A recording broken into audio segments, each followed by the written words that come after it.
Halo semua, di sini kita akan kupas tuntas salah satu keahlian paling fundamental bagi seorang akuntan, yaitu gimana caranya mengambil keputusan jangka pendek yang cerdas.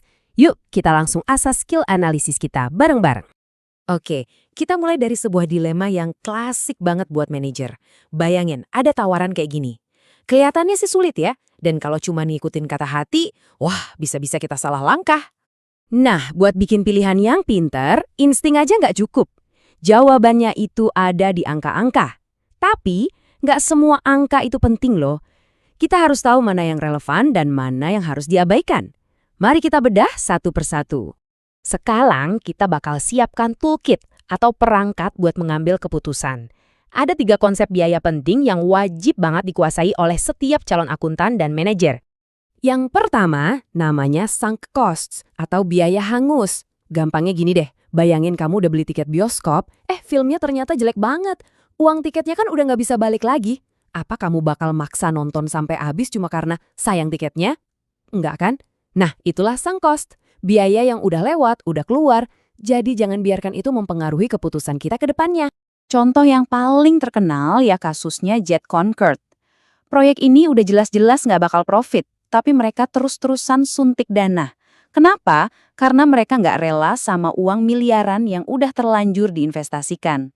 Nah, itulah jebakan sunk cost.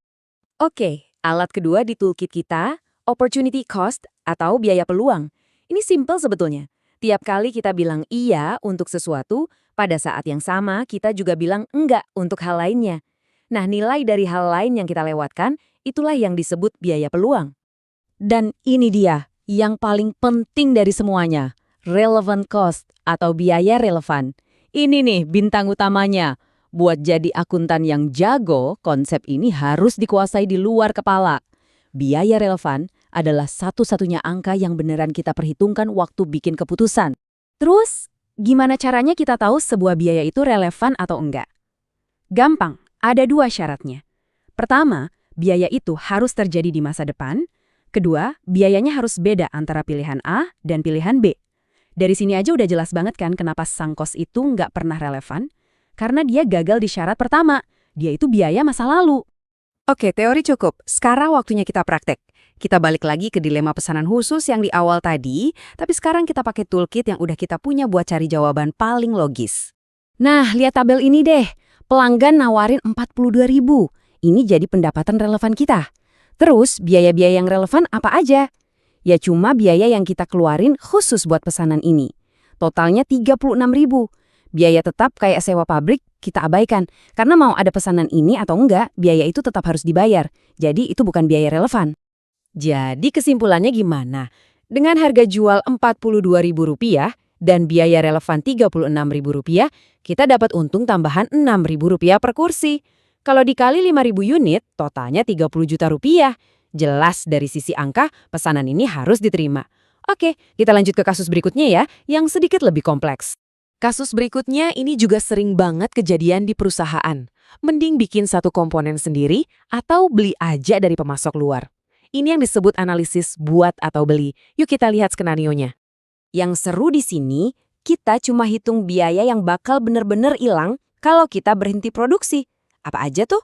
Ya semua biaya variabel plus sewa mesin khusus itu. Nah, depresiasi pabrik enggak kita masukin. Kenapa? Karena itu sunk cost. Mau kita produksi atau enggak, biayanya tetap ada dan enggak berubah. Kalau kita bandingin nih, ternyata biaya relevan untuk bikin sendiri cuma 16.000. Sementara kalau beli harganya 17.000. Lebih murah 1.000 perak kalau kita bikin sendiri. Jadi penawaran dari luar itu kelihatannya aja bagus. Padahal setelah dianalisis, aslinya malah lebih mahal. Nah, ini kasus terakhir dan mungkin yang paling tricky. Gimana kalau ada satu lini produk yang di laporan keuangan kelihatannya rugi terus? Apa langsung kita hentikan aja? Atau ada pertimbangan lain? Kalau kita lihat laporan, produk C ini kayaknya rugi ya. Rasanya pengen langsung dihentikan aja. Tapi, tunggu dulu. Coba perhatiin apa yang terjadi kalau kita beneran hentikan produk C. Kita memang bisa hemat biaya tetap langsungnya, tapi kita juga kehilangan semua margin kontribusinya. Dan yang paling penting, biaya tetap bersama, kayak gaji direktur atau sewa kantor pusat, itu nggak akan hilang, cuma akan dibebankan ke produk lain. Dan ini hasilnya luar biasa kan?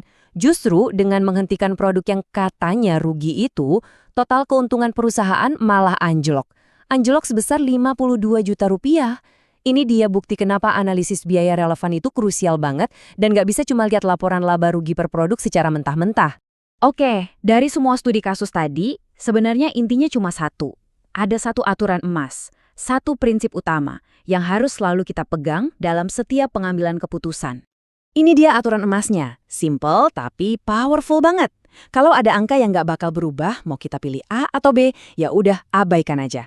Belajar untuk mengabaikan informasi yang tidak relevan adalah kunci utama dari pengambilan keputusan jangka pendek yang strategis dan cerdas.